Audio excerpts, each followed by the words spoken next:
오늘은 우리 한번 인맥 관리를 해보면서 시작해보려고 합니다. 여러분들 주변에도 많은 사람들이 있죠. 뭐 주변에 실제로 만나는 사람들뿐만 아니라 요즘은 SNS상에서 기본적으로 한 200~300명 정도 친구도 우리에겐 다 있는 것 같아요. 우리에게 참 많은 사람들이 있는데 그 중에서 여러분들이 이 한 달 동안 최소한 한 번이라도 연락한 사람, 혹은 1년에 얼굴 한 번이라도 보는 사람이 몇 명이나 되십니까? 우리 주변에 굉장히 많은 사람들이 있지만 그렇게 직접 만나서 혹은 전화로 소통하는 사람은 그렇게 많지 않은 것 같아요. 그런데 우리는요, 우리가 원하는 거에 따라서 다른 사람들을 찾습니다. 우리의 원하는 거에 따라서 찾는 사람이 달라지는 거죠. 제가 가끔씩 주중에 일을 하다가 정세기 전사님한테 전화를 해요. 그러면 전사님이 전화를 받고 한참 얘기하다가 꼭 이렇게 물어봅니다. 너 지금 심심하냐? 진짜 심심해서 전화하는 게 맞아요. 저는 심심하면 정세기 전사님한테 전화합니다. 왜냐면 제 장난을 너무 잘 받아주기 때문에, 제 상황극을 너무 잘 받아주기 때문에 정세기 전사님을 찾습니다. 제가 지금부터 질문을 드리면요, 여러분들이 이 질문에 해당되는 사람 딱 한 사람만 바로 딱 떠올려 보세요. 첫 번째는요, 여러분들이 갑자기 밖에서 혼자 밥을 먹기 싫은 거예요. 그러면 가장 먼저 전화했어요. 나랑 같이 밥 먹을 사람 누굴까요? 또 다른 사람입니다. 여러분들이 정말 힘들고 지치고 어딘가 좀 털어놓고 싶을 때 가장 먼저 찾는 사람은 누구십니까? 네, 그리고 또 한 가지요. 나에게 굉장히 중요한 일이 있어요. 그래서 꼭 중요한 일을 부탁해야 될 사람이 있는데 그때 누구에게 그 부탁을 하겠습니까? 혹시 이 세 인물 다 똑같은 인물인가요? 네, 다 똑같은 인물. 혹시 다른 인물도 있으시죠? 우리가 원하는 거에 따라서 분명히 다른 사람들을 찾습니다. 그렇죠? 반대로 사람들이 나를 어떤 이유로 찾던가요? 중요한 일을 부탁하기 위해 찾던가요? 아니면 편하게 밥 먹기 위해 찾던가요? 아니면 힘들고 어려울 때 내 말을 털어놓고 싶어서 찾던가요? 다른 사람이 나를 왜 찾는가에 따라서 내가 어떤 사람이구나, 내가 사람들에게 어떠한 그 이미지, 어떠한 그런 모습으로 보여지는 것들에게 결정됩니다. 저에게도 한 10여 년 동안 한 형님이 계세요. 한 7년 터울이 되는데 7년 터울이 돼도 굉장히 친하게 지내는 사람입니다. 그 형은 저와 만나면 거의 대부분 스포츠 얘기만 합니다. 저를 요즘 이제 교회가 달라졌기 때문에 1년에 한두 번 볼까 말까 하는데 그렇게 만나면 오랜만에 안부를 묻는 게 아니라 주구장창 농구 얘기, 축구 얘기 이렇게 해요. 근데 아니나 다를까 제가 참 우연히 어저께 만났어요. 어제 밤에 밤 9시에 갑자기 찌질방에 같이 가자는 거예요. 그래서 왜 그러나 했더니 뭐 심각한 문제가 있어서 얘기를 하는 게 아니라 같이 축구 보자고 찜질하면서 축구 보자고 연락을 했더라고요. 또 제 고등학교 친구 중에 한 명은 게임하고 싶어서 저를 찾는 친구가 있어요. 게임을 너무 하고 싶으면 전화해서 바로 저를 부릅니다. 근데 제가 바빠서 안 된다고 해서 제가 그 친구에게 방진한 청년을 소개시켜줬어요. 그래서 둘이 서로 얼굴도 모르는데 인터넷상에서 만나서 그렇게 게임을 했습니다. 네, 그만큼 그 친구는 게임을 좋아하고 게임을 할 수 있는 친구만 있으면 그 친구를 부르는 거죠. 내가 어떠한 사람인지에 따라서 다른 사람들이 나를 이런 원인으로 찾게 되는 거죠. 사람들은 자기 원하는 거에 따라서 찾는 사람이 다릅니다. 하지만 이 핀트가 가끔 안 맞을 때가 있어요. 나는 이 사람과 만나서 이걸 원하는데 그 사람은 다른 거예요. 서로 원하는 게 달라서 그게 부딪히기도 합니다. 오늘 본문에 보면 꼭 그런 모습이에요. 바울과 벨릭스 총독 사이에 약간 핀트가 안 맞습니다. 오늘 본문에 보면요, 벨릭스의 아내가 나오는데 유대 여자 드루실라예요. 근데 이 사람은 바울과 핀트가 아주 잘 맞았어요. 드루실라는 바울을 초청해서 그리스도를 믿는 도를 듣기 원했어요. 복음을 듣기 원했어요. 바울도 당연히 복음을 전해주길 원했어요. 바울과 그 아내 드루실라는 아주 핀트가 잘 맞았습니다. 그런데 벨릭스가 바울을 부른 이유는 복음을 듣고 싶어서가 아니었어요. 이 사람이 복음을 전하자 성경 말씀에 보면 듣기에 거북하고 두려워서 내가 나중에 너를 부를 테니까 가라라고 틈이 나면 내가 너를 부르겠다고 가라고 합니다. 그리고 나서 바로 성경 말씀 26절에 보면요. 바울을 계속 자주 불러요. 처음에는 복음을 전하자 나중에 만나자고 했던 벨릭스가 26절에 보니까 자주 부릅니다. 가만히 곰곰이 생각해보니까 그 복음을 더 듣고 싶어서 바울을 자주 부른 게 아니었어요. 말씀해 보니 돈이 필요했기 때문입니다. 바울에게 돈을 뜯어내려고 불렀습니다. 바울은 복음을 전하기 원했지만 벨릭스는 복음에는 관심이 없고 돈을 받고 싶어서 서로 원하는 게 안 맞는 거죠. 바울은 잘 아시다시피 뇌물을 쓰는 사람이 아니잖아요.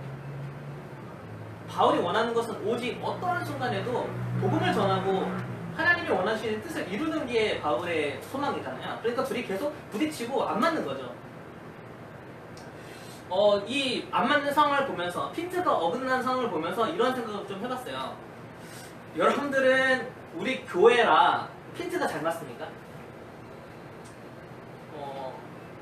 내가 원하는 것, 내가 교회를 통해서 원하는 것과 교회가 원하는 것이 이렇게 아주 잘 맞아 떨어지나요?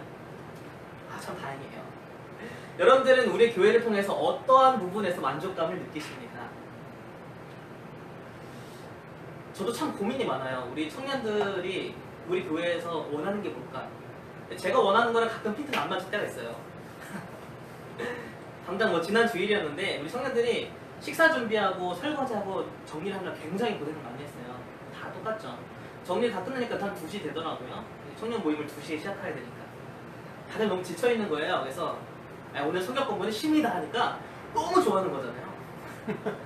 저는 너무 하고 싶은데, 더 해주고 싶은데, 더 가르쳐주고 싶은데 가끔 이렇게 안 맞을 때가 있어요.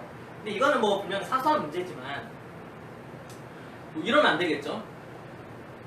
교회는 예수 그리스도의 복음을 전해주기 원하는데 교회에 오는 성도들은 그거에 관심이 없는 거예요. 벨릭스처럼 다른 걸 원하는 거죠. 핀트가 어긋나면 안 되는 겁니다.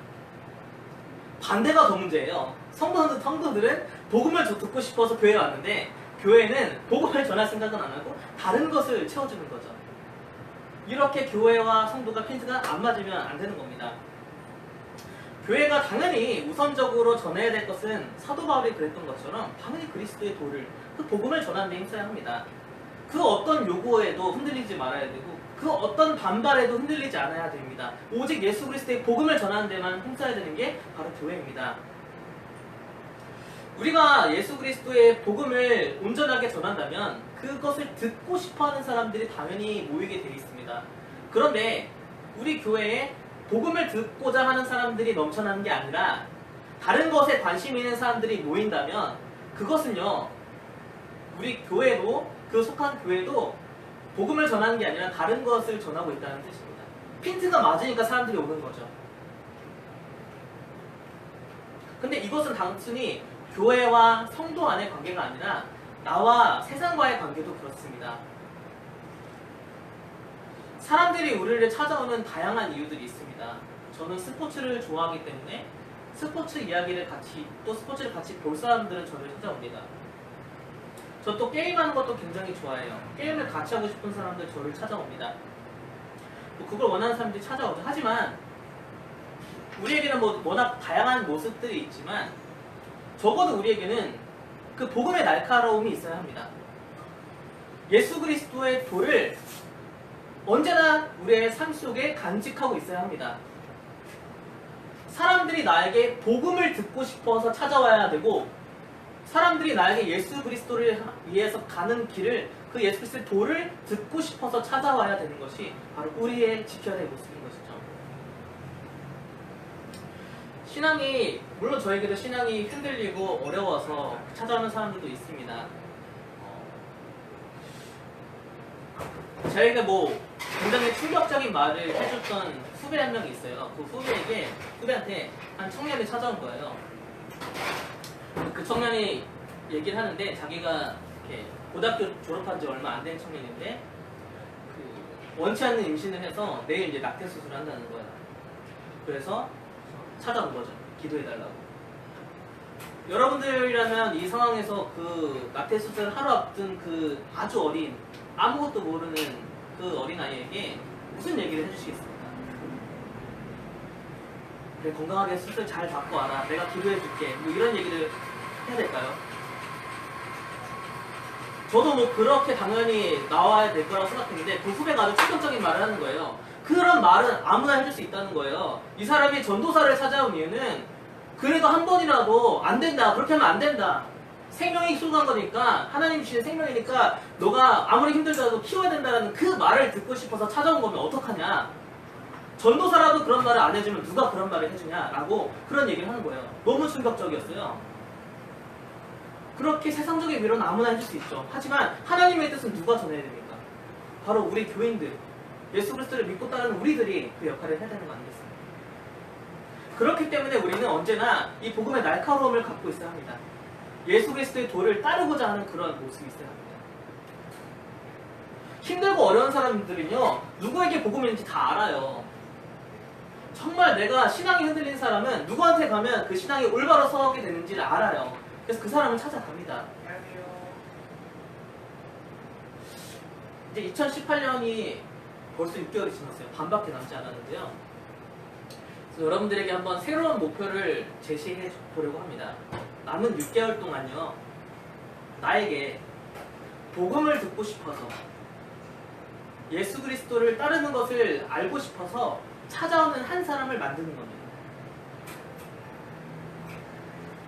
내가 늘 복음을 간직하고 있고 예수 그리스도를 따라가는 그런 모습을 보여주는 걸 통해서 사람들이 나에게 위로를 받기 위해서 오고 싶은 게 아니라 복음을 듣고 싶어서 오고 예수님을 전해 듣고 싶어서 오는 그런 한 사람을 만드는 거 같이 해보면 어떻겠습니까?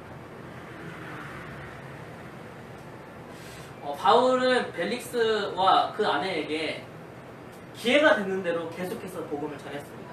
벨릭스는 계속해서 돈을 요구했지만 바울은 계속해서 복음만 전했습니다.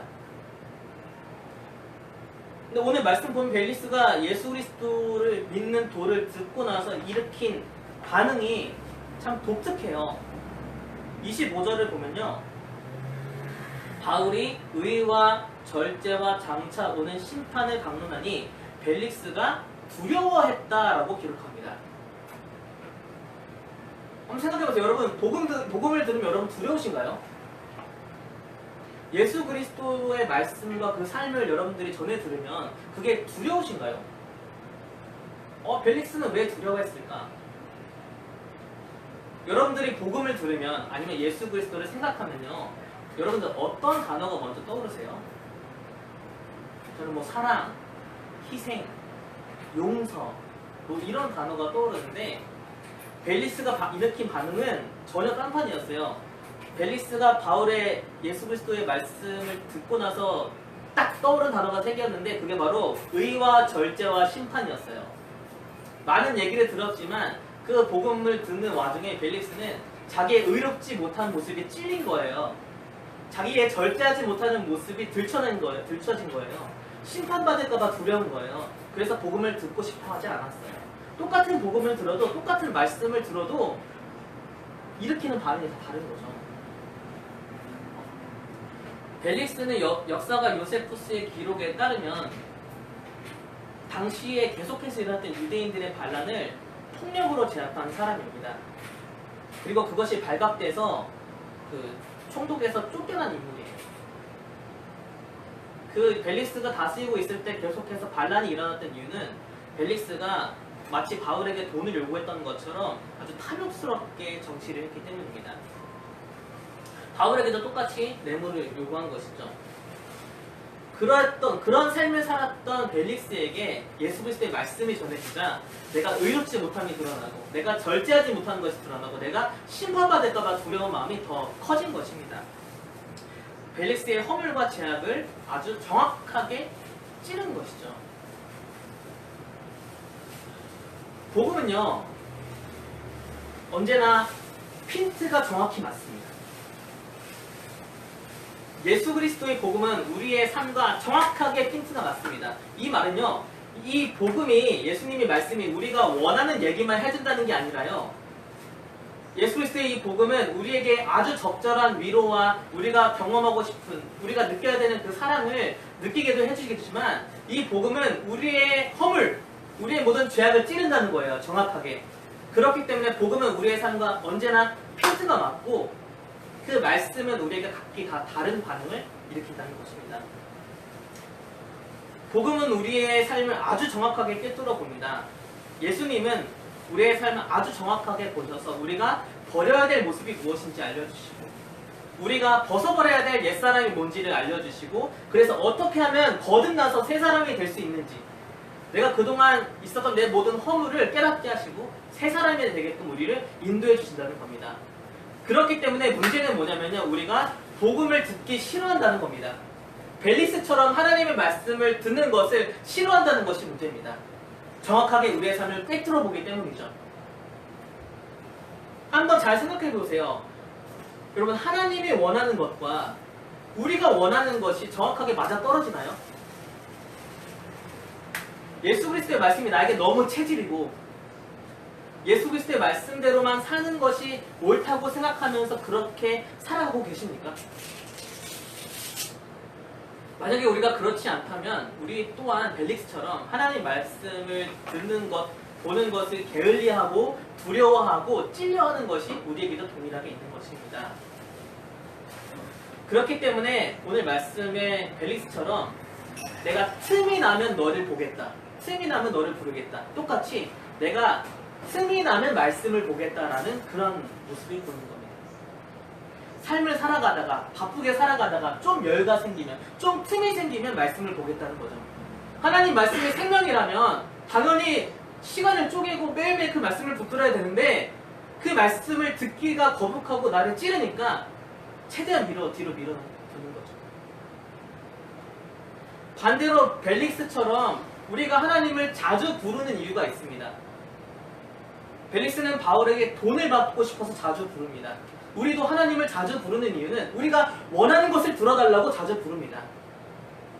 하나님이 원하시는 것에는 관심이 없고 내가 원하는 것을 더 부르짖기 위해서 하나님을 찾는 거죠. 만약 우리가 그런 모습이라면 우리도 벨릭스와 다를 게 없습니다. 우리는 벨릭스 신앙입니다. 벨릭스 신앙의 특징은요, 하나님이 원하시는 게 뭔지에 관심이 없어요. 내가 원하는 것이 이루어지냐 이루어지지 않느냐가 내 최대 관심사입니다.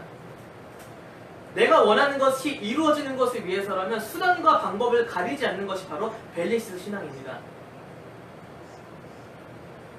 내가 원하는 걸 이루기 위해서 우리가 하나님을 이용하면 안 되잖아요. 내가 원하는 것이 이루어지는 것을 위해서 하나님이 수단이 되면 안 되잖아요. 하나님이 방법이 되고 수단이 되면 그때부터 하나님은 하나님이 아니라 그냥 우리가 만든 우상일 뿐입니다. 반대로 우리가 하나님의 방법이 돼야 되고 우리가 하나님이 원하시는 뜻을 이루기 위한 수단이 돼야 됩니다. 제가 이전에 있던 교회에서 유초동부 사역을 했는데 새로운 아이들이 올 때마다 항상 제 소개를 하면서 꼭 빼먹지 않고 했던 말들이 있어요.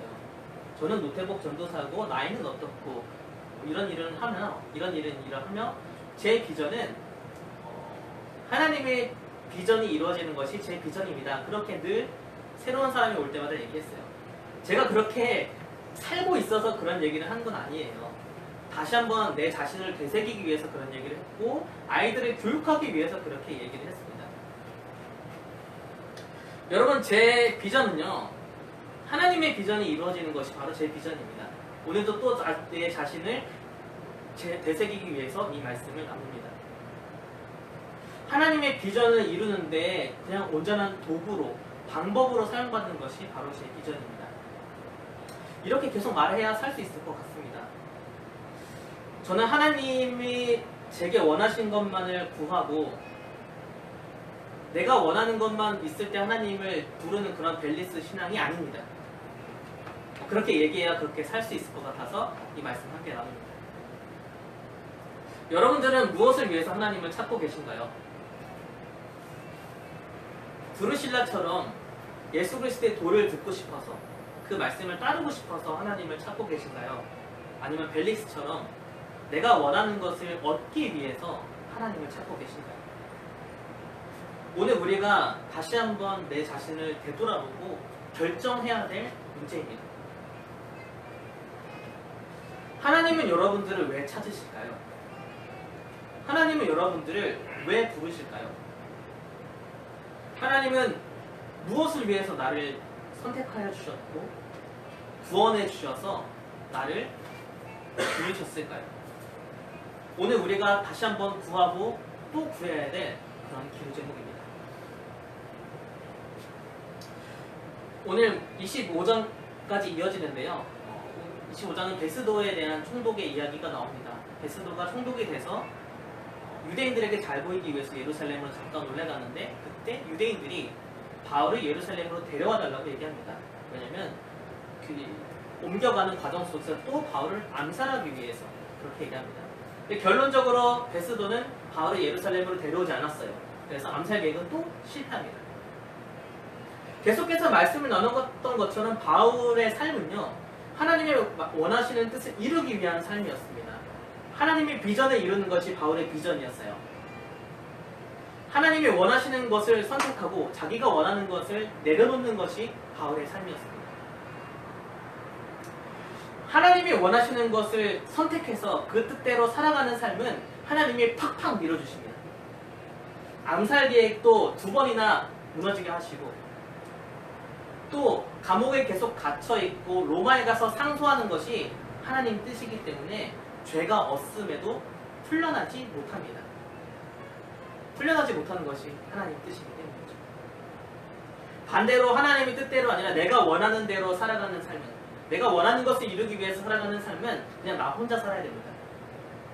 하나님의 능력 없이, 하나님의 힘 없이, 하나님의 도움 없이 그냥 내 힘대로 살아야 합니다. 하지만 하나님이 원하시는 길을 선택한 사람은 하나님이 팍팍 밀어주십니다. 여러분들은 얼마나 하나님과 핀트가 잘 맞습니까? 하나님은 여러분들을 무엇을 위해서 부르셨습니까? 그리고 그 부르심을 위해서 지금 잘 걸어가고 계십니까? 다시 한번 이 말씀을 새겨보고 하나님 천천히 나를 부르신 뜻을 구하면서 오늘 하루 기도해봤으면 좋겠습니다. 같이 기도하도록 하겠습니다.